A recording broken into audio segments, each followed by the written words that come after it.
The stars looked different now. Commander Jake Morrison stood on the bridge of the CNS Liberty and watched the empty space where planets used to be.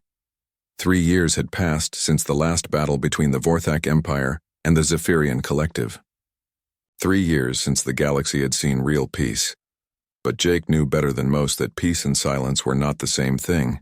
Lieutenant Amy Phillips walked up beside him with a datapad in her hands. Her face showed the same tired look that everyone wore these days. The war had lasted 42 years and killed more beings than anyone could count. Even now, with all the fighting over, the numbers kept growing as rescue teams found more dead worlds. "Sir, the casualty reports from Sector 7 are ready," Amy said. Her voice was quiet, like she was afraid to speak too loud in the silence of space. Jake took the pad and looked at the numbers. 14 billion dead on Kepler 442 alone. The Vorthak had used planet-killer weapons there in the final months of the war. The Zephyrians had answered back with bioweapons that turned entire continents into poisoned wastelands. "Any survivors?" Jake asked, even though he knew the answer. Amy shook her head. There were never any survivors anymore. The two great powers had fought each other until nothing was left of either side. Now the Galactic Council was trying to hold together what remained of known civilization, with ships that were falling apart and crews that had forgotten how to do anything but count the dead dot. Jake handed back the datapad and turned to look at the main screen. The debris field stretched for millions of kilometers in every direction. Twisted metal that used to be warships floated next to chunks of rock that used to be moons. Sometimes they found escape pods with bodies still inside, frozen for years, in the cold of space. The rescue teams had stopped opening them months ago. "Commander, we have another reading from the deep space sensors," called Ensign Dan Miller from the communications station. Jake walked over to look at the display. Strange, energy patterns were showing up on the edge of their sensor range, but they never stayed long enough to get a clear reading. "Probably just more stellar drift," Jake said. That was what Central Command always told them when they reported the readings. Stellar drift from all the destroyed stars and broken planets. But Jake had been in space for 20 years, and he had never seen stellar drift that moved in straight lines. On the remote research station Outpost 7, Dr. Lisa Carter was having the same thoughts. She sat alone in the sensor control room, looking at readings that made no sense according to everything she knew about space. The gravitational waves were too regular, too organized to be natural. Something big was moving out there in the darkness. Between stars. Lisa had tried to report her findings to the Science Council 3 times in the past month. Each time, her messages were marked as low priority and filed away with thousands of other reports about strange readings from the war zones.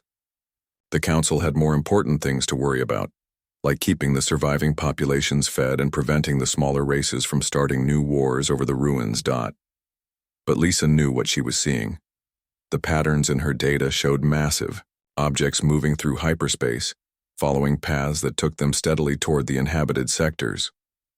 The objects were huge, bigger than anything in the galactic database, and they were getting closer. She pulled up her star charts and traced the projected paths of the unknown contacts.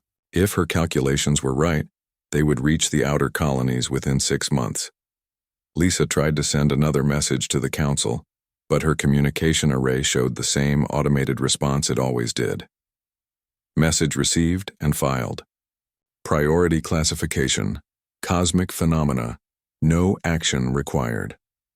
Far away from the destroyed worlds and broken fleets, in a place that no galactic map had ever shown, other eyes watched the same readings.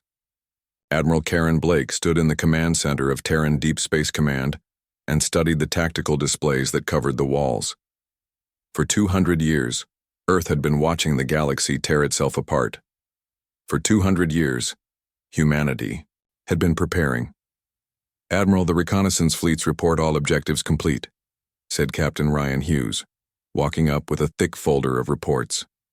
"We have full tactical analysis of all remaining military assets in the former war zones.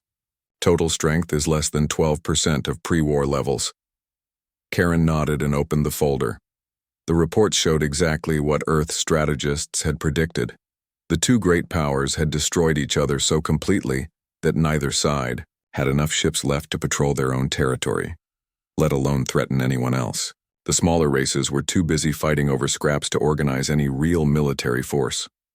"What about civilian populations?" Karen asked. Ryan turned to another section of his report. "Stable in the core worlds, but refugee movements are causing problems in the border systems, food shortages in 17 sectors, medical supplies running low in 31 sectors. The Galactic Council is requesting aid from anyone who can provide it." Karen smiled. After 40 years of watching aliens kill each other, the galaxy was finally ready to listen to reason. Earth's fleets had been waiting in the darkness beyond the galactic rim, building strength and studying their future neighbors. Now the time had come to introduce humanity to the wider universe. "Send the signal to all fleet commanders," Karen said. "Operation Homecoming begins in 72 hours. It's time to show the galaxy that the war really is over."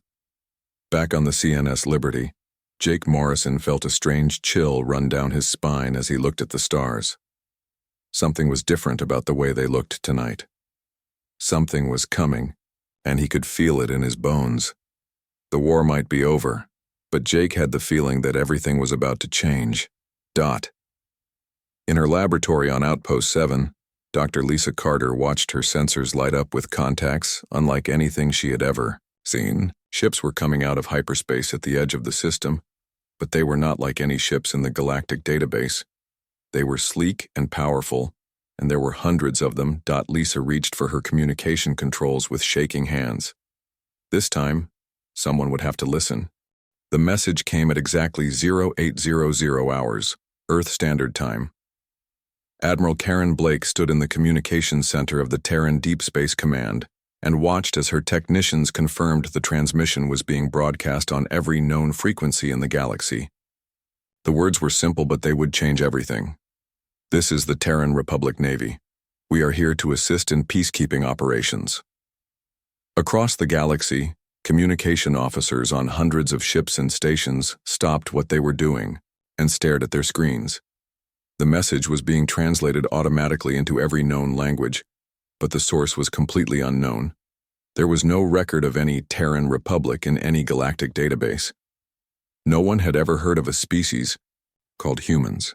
On the bridge of the CNS Liberty, Commander Jake Morrison felt his blood turn cold as he listened to the transmission. Lieutenant Amy Phillips stood beside him, her mouth hanging open in shock. The voice speaking was calm and confident, with an accent that none of their translation computers could identify. "Sir, should we respond?" Amy asked. Jake shook his head. He had no idea what to say to beings that claimed to represent a completely unknown civilization. Where had they come from? How long had they been watching? And most importantly, what did they want? The answer came 18 hours later when the Galactic Council called an emergency session on the neutral station of Harmony Base. Representatives from 47 surviving species gathered in the Great Chamber, all asking the same questions. The room buzzed with nervous conversation as delegates tried to make sense of the impossible situation. Then the doors opened, and she walked in. Ambassador Zara Thompson moved with quiet confidence as she made her way to the center of the chamber. She was tall and slim, with dark hair and eyes that seemed to see everything at once. Her clothes were simple but elegant, and she carried herself like someone who had never doubted her right to be anywhere she chose to be. The chamber fell silent. As Zara reached the speaking platform, she looked around at all the assembled delegates, taking time to make eye contact with representatives from every major species. When she spoke, her voice carried clearly to every corner of the room. "My name is Zara Thompson, and I represent the Terran Republic. My species has been monitoring your conflict for many decades. We have observed the devastating toll this war has taken on your civilizations, and we believe the time has come to offer our assistance." The Vorthak delegate, a massive reptilian creature named General Krex, stood up with his scales bristling in anger. "You claim to represent a species we have never heard of, yet you speak as if you know us. Where do you come from? How long have you been spying on us?" Zara smiled, and Jake Morrison, watching the proceedings on a live feed from the CNS Liberty, felt a chill run down his spine. There was something about that smile that spoke of power held in check, of strength that chose not to reveal itself completely. We come from a world you call Sol 3 in your star charts. We have been observing galactic events for approximately 2 centuries. During that time, we have taken great care not to interfere with your natural development, but recent events have convinced us that intervention is necessary. The chamber erupted in chaos. Delegates shouted questions in dozens of languages while their translation computers struggled to keep up. The Zephyrian ambassador, a tall insectoid being called Hive Speaker Zach, clicked his mandibles in distress. 2 centuries? You have been watching us for 2 centuries and never made contact. We believed it was not our place to interrupt your cultural and political development, Zara replied calmly. However, the recent conflict has caused damage that threatens the stability of this entire region of space. The Terran Republic cannot stand by and watch entire civilizations destroy themselves. At that moment, the station's long-range sensors began picking up new contacts. Captain Monica Davis, commanding the human vessel TRN Guardian, was the first to drop out of hyperspace at the edge of the Harmony base system. Her ship was unlike anything in the galactic database.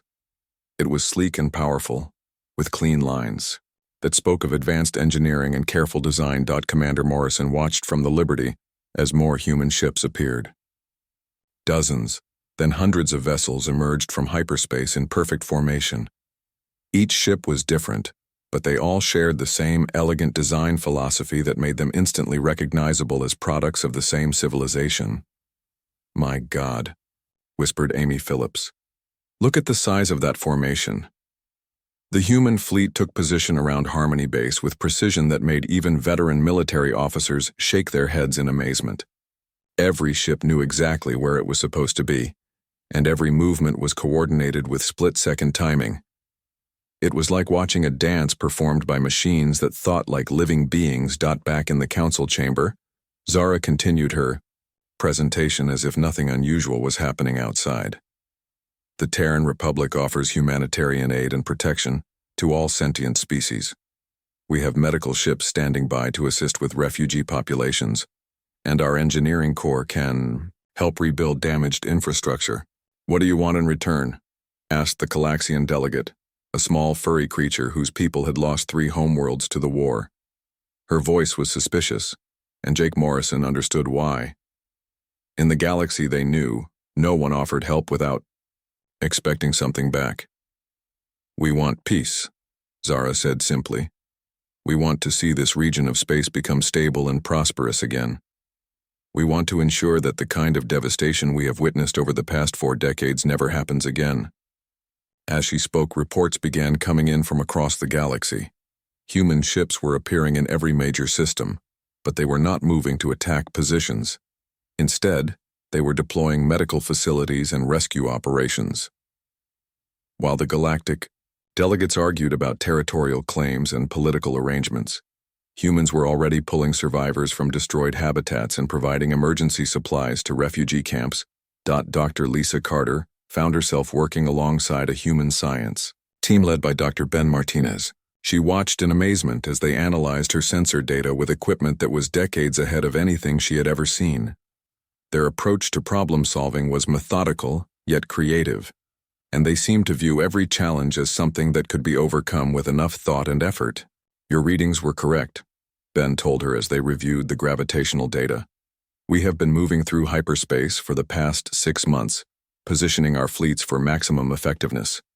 We apologize for the concern this may have caused." Lisa stared at him. 6 months? You have been planning this operation for 6 months? Ben smiled. "Actually, we have been planning this operation for 200 years. 3 months after first contact, the galaxy learned that humanity's arrival had not been a sudden decision.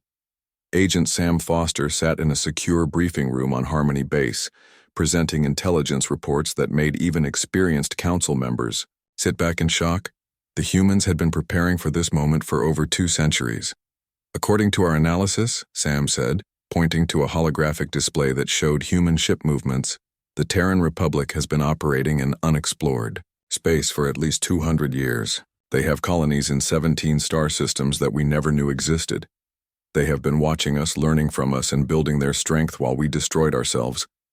Commander Jake Morrison shifted uncomfortably in his seat. He had been reassigned to work with human forces after first contact, and every day brought new revelations about how much his species had underestimated these newcomers. The humans seemed to know more about galactic politics and military capabilities than the Council's own intelligence services. Admiral Karen Blake stood at the front of the briefing room, her calm presence commanding attention from every delegate present. She activated another holographic display that showed the true size of the human fleet. The numbers made several council members gasp out loud. The Terran Republic maintains a standing military force of approximately 10,000 vessels, Karen said matter-of-factly. What you saw at first contact was less than 5% of our total strength. We have been building our fleet based on careful analysis of galactic military doctrine and technological capabilities. The Vorthak delegate, General Krex, leaned forward with his massive claws gripping the edge of the table. You have been spying on our military secrets for 2 centuries. We have been learning, Karen replied. Every transmission you sent, every tactical manual you published, every battle report you filed. We studied everything. We wanted to understand how galactic civilizations conducted warfare so that we could be prepared for any eventuality. Captain Monica Davis chose that moment to demonstrate human military capabilities during a joint training exercise in the Kepler 442 system. Her ship, the TRN Guardian, moved through a simulated battle scenario against holographic representations of Vorthak and Zephyrian vessels. The other military observers watched in silence as the human ship outmaneuvered opponents that should have been superior in both speed and firepower. Notice the prediction algorithms, Captain Davis explained over the communication channel. Our tactical computers have been programmed with data from over 4,000 recorded engagements between galactic powers. We can predict enemy movements with 97% accuracy. Lieutenant Amy Phillips, now serving as a liaison officer aboard the Guardian, watched the displays with growing amazement. The human ship seemed to know what its opponents were going to do before they did it. Every evasive maneuver was countered before it could be completed. Every weapons lock was broken before it could achieve target acquisition. How is this possible? Amy asked. Captain Davis smiled and gestured to her tactical officer. Lieutenant Tony Chen, would you care to explain? Our training methodology? Tony turned from his station with the easy confidence that seemed common among human military personnel. We have been running combat simulations for 150 years, using actual battle data from the Galactic War. Every major engagement between the Vorthak and Zephyrian forces has been recreated and analyzed. We have fought this war, in simulation, thousands of times. But the real shock came when Colonel Steve Robinson arrived with the first human ground forces. His soldiers moved with a precision that made veteran Galactic Marines look like raw recruits. During a joint training exercise on the moon of Harmony Base, human troops consistently outperformed alien forces that had decades of actual combat experience. Commander Morrison found himself working closely with Major Kate Sullivan, trying to understand how human military doctrine could be so effective. Kate was patient with his questions, but her answers often left him more confused than before. Your species approach warfare as a series of individual battles, Kate explained, as they watched human soldiers practice room-clearing techniques. We approach it as a system to be understood and optimized. Every weapon, every tactic, every piece of equipment exists as part of a larger whole. But how did you know what to prepare for? Morrison asked. You had never fought against any galactic species before today. Kate smiled the same unsettling smile that seemed common among humans when they revealed another piece of their long-term planning. We didn't need to fight you. We had 40 years of recorded battles to study. We know how every major galactic military force thinks, how they move, how they fight. We have been training specifically to counter your tactics since before most of your current officers were born. The most disturbing revelation came when Ambassador Zara Thompson called another council session. This time she brought evidence that humanity had been secretly interfering in galactic events for decades. Several natural disasters that had prevented the war from spreading to civilian populations were actually the result of human covert operations. The solar flare that disabled the Vorthak fleet before it could attack the refugee colonies in Sector 9, Zara said, displaying sensor records that showed artificial manipulation of stellar radiation. The asteroid impact that destroyed the Zephyrian bioweapon facility on Kepler 186. The equipment failures that prevented planet-killer weapons from being deployed against inhabited worlds. We regret the deception, but we could not stand by and watch genocide on such a massive scale. Dr. Lisa Carter, now working full-time with human scientific teams, discovered that her new colleagues had access to sensor data from across the galaxy. They had been monitoring everything, recording everything, analyzing everything. Their databases contained information about galactic civilization that was more complete than anything held by the Council itself. We have been good neighbors, Dr. Ben Martinez told her as they reviewed historical data. We have been watching out for your best interests even when you didn't know we existed.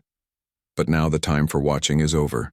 The galaxy needs active leadership, and humanity is prepared to provide it. Back on the CNS Liberty, Commander Morrison stared out at the human ships that now patrolled alongside his own vessel.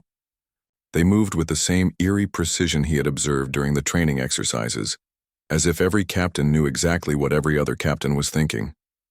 It was coordination on a level that no galactic military had ever achieved. "Sir," Amy Phillips said, joining him at the observation deck. "I've been reviewing the tactical data from the joint exercises. The humans aren't just better trained than us, they're better at being soldiers than we are at being soldiers." Morrison nodded, slowly. "I think that's the point, Lieutenant. I think that's exactly the point." The Remnant Coalition made their decision on a cold Tuesday morning in the Arcturus system. General Krex of the surviving Vorthak forces and Hive Commander Zek of the remaining Zephyrian fleets had spent weeks planning their response to humanity's growing influence in the galaxy. They had decided that these newcomers needed to be taught their place in the established order. Admiral Karen Blake received the intelligence reports while reviewing patrol schedules in her command center. The Remnant Coalition had gathered every surviving warship from both empires and was moving toward human positions in 3 separate battle groups. Their total force included over 400 vessels, the largest military formation assembled since the end of the war. "They still think this is their galaxy," Admiral Blake said to her staff officers. Captain Ryan Hughes nodded from his position at the tactical display. The human response had been planned for months, waiting for exactly this kind of challenge. To their authority. "All fleet commanders report ready for deployment," Ryan said. "Operation Clean Sweep can begin on your orders." What the Remnant Coalition did not know was that humanity's fleet had grown far beyond what they had revealed during first contact. Ships had been arriving from the outer colonies for months, taking positions throughout human-controlled space. The aliens had seen hundreds of human vessels. They were about to face thousands. Commander Jake Morrison stood on the bridge of the CNS Liberty, now operating under Joint Human Galactic Command. He watched his tactical displays with growing amazement as human ships appeared on sensors throughout the galaxy. They were everywhere at once, materializing from hyperspace with perfect coordination. Captain Tony Martinez commanded the TRN Sovereign, one of the new heavy cruisers that had arrived from the Terran shipyards beyond the galactic rim. His orders were simple and direct. Deliver humanity's ultimatum to the Remnant leadership. The message he carried would give them one last chance to choose peace over destruction. The meeting took place in neutral space, with the Sovereign facing down 3 Remnant battleships that dwarfed the human vessel in size. But Captain Martinez showed no concern as he opened communications with the enemy commanders. His voice was calm and professional as he delivered the ultimatum that Admiral Blake had written personally. "This is Captain Tony Martinez of the Terran Republic Navy. The war is over and humanity will not allow it to restart. You have 2 choices. Accept peace and the new galactic order, or face the full military might of the Terran Republic. You have 6 hours to decide." General Krex responded with the kind of arrogance that had characterized Vorthak military thinking for centuries. "We do not take orders from unknown species with small ships and big words. Your people are impressive, but you are not gods. We will show you what real warfare looks like." The Remnant attack began exactly 6 hours later. 400 alien warships moved against human positions in a coordinated assault that should have overwhelmed any defense. The coalition commanders had studied human tactics during the joint exercises and believed they understood their enemy's capabilities. They were wrong. The battle lasted exactly 4 hours and 17 minutes. When it was over, not a single human ship had been destroyed. The entire remnant attack force had been captured or disabled through methods that military analysts would study for decades afterward. The humans had not simply won. They had demonstrated complete superiority in every aspect of warfare. Lieutenant Amy Phillips, serving as a tactical observer aboard the TRN Guardian, watched the engagement with growing disbelief. The human ships moved like parts of a single organism, each vessel knowing exactly where every other vessel would be at any given moment. Their weapons were precisely calibrated to disable rather than destroy, capturing enemy ships with surgical accuracy. "How are they doing this?" Amy asked Captain Monica Davis. The human captain studied her tactical displays with the same calm expression she always wore during combat operations. "We have been preparing for this exact scenario for 40 years, Monica replied. "Every remnant ship in that formation is operating according to tactical doctrines we have studied and countered. They are fighting the war we expected them to fight." But the space battle was only half of Operation Clean Sweep. General Patricia Cox commanded the human ground forces that simultaneously assaulted remnant military installations across 12 different worlds. Her troops moved with the same overwhelming coordination that characterized human space operations, capturing fortified positions that should have taken months to reduce. Major Kate Sullivan led the assault on the Vorthak Military Command Center on Rigel 7th. Her soldiers advanced through defensive positions that had been designed to hold off armies, but they moved like water flowing around obstacles. Every minefield had been mapped in advance. Every defensive position had been analyzed and countered. Every escape route had been blocked before the attack even began. "Resistance is futile," Kate announced over the communication channels as her troops surrounded the command bunker.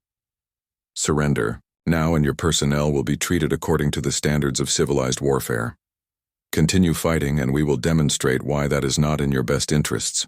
The Vorthak commanders surrendered after losing 90% of their defensive positions in less than 2 hours.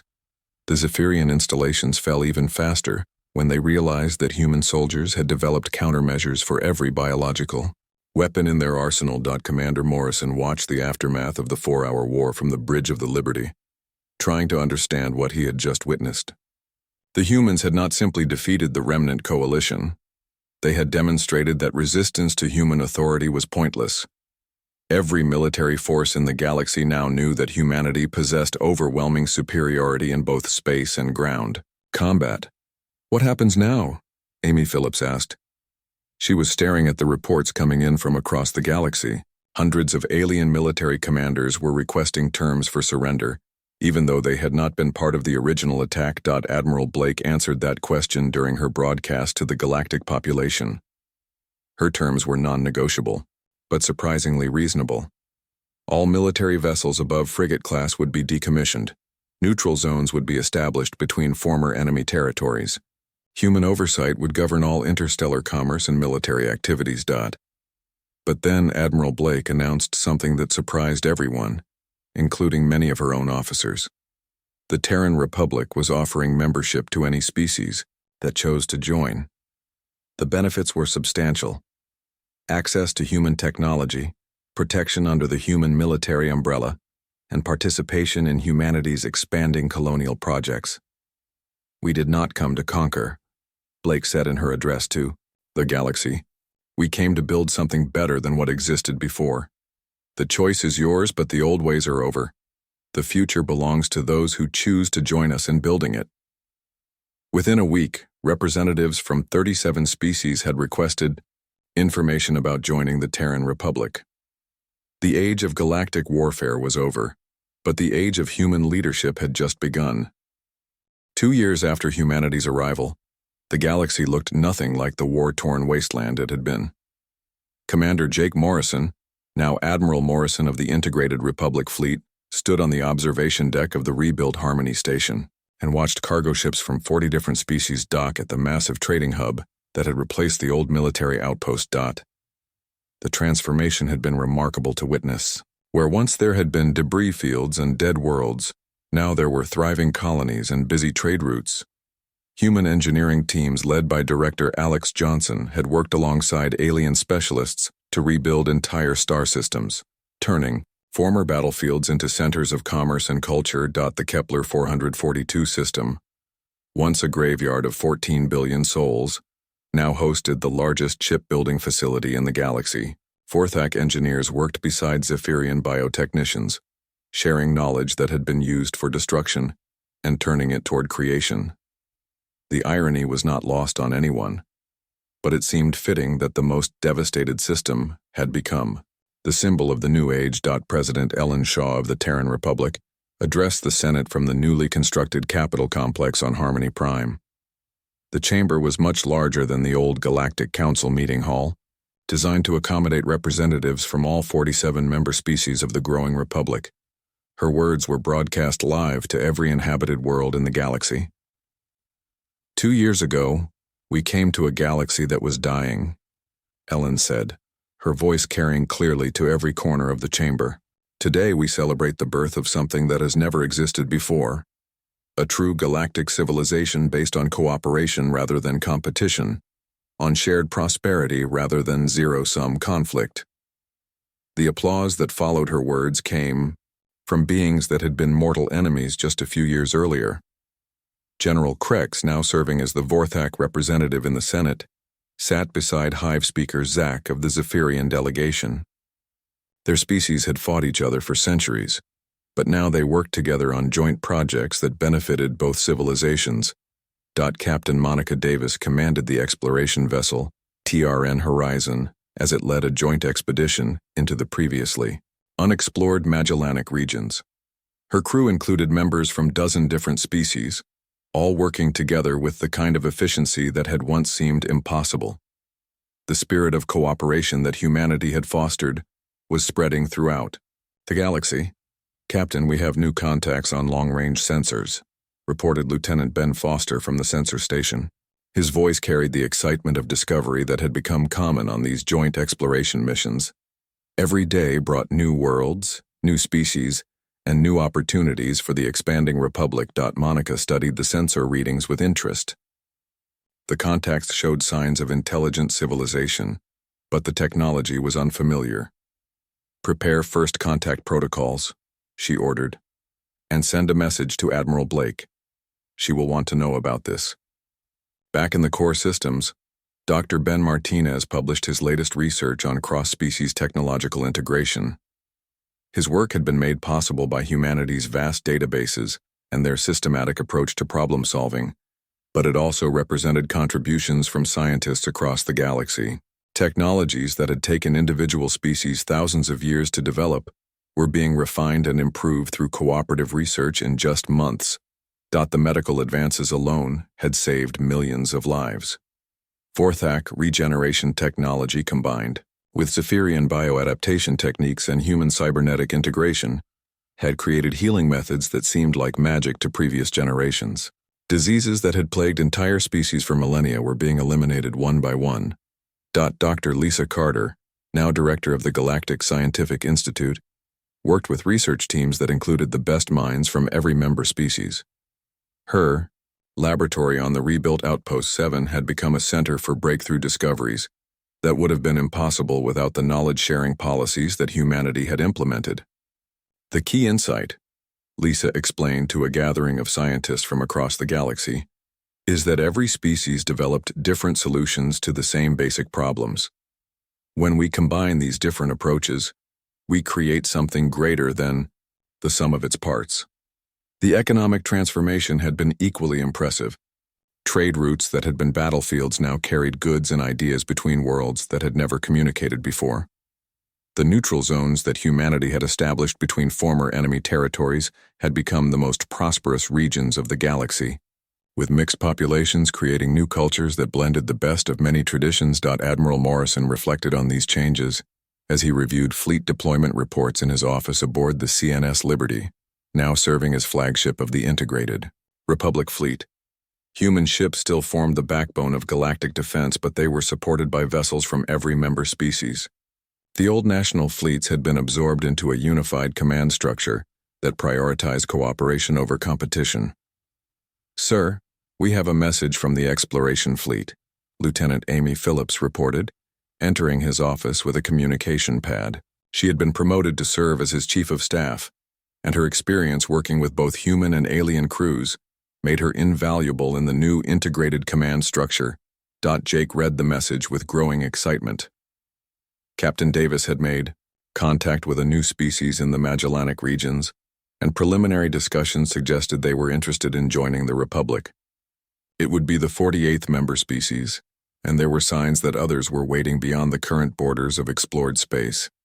"Prepare a diplomatic mission," Jake ordered, "and notify President Shaw. She will want to personally welcome our new neighbors to the Republic." The transformation was not just political and economic. It was cultural and philosophical as well. Children from different species played together in integrated schools on hundreds of worlds. Art and music from across the galaxy was shared freely, creating new forms of expression that no single species could have developed alone. The old barriers of fear and mistrust were being replaced by curiosity and friendship. Ambassador Zara Thompson, now serving as Secretary of Interspecies Relations, addressed a gathering of young beings from across the galaxy. They were the first generation to grow up in the integrated Republic, and they represented the future that humanity had envisioned when they first revealed themselves to the galaxy. "You are the proof that different species can not only coexist but thrive together," Zara told them. "You represent the hope that war between intelligent beings can become a thing of the past, a relic of a darker time when fear ruled over reason." Admiral Blake looked out at the bustling activity of the rebuilt galaxy from her office in Terran Deep Space Command. She allowed herself a moment of satisfaction. The long vigil was over. Earth's patient watching and careful preparation had paid off exactly as planned. The galaxy was no longer a collection of competing civilizations destroying each other in endless conflict. It had become a true community of species working together toward common goals. The war was over. But more than that, the conditions that had made the war possible were over too. The future belonged to cooperation, exploration, and shared prosperity. Humanity had not conquered the galaxy. They had saved it, and in doing so they had created something that would endure for generations to come.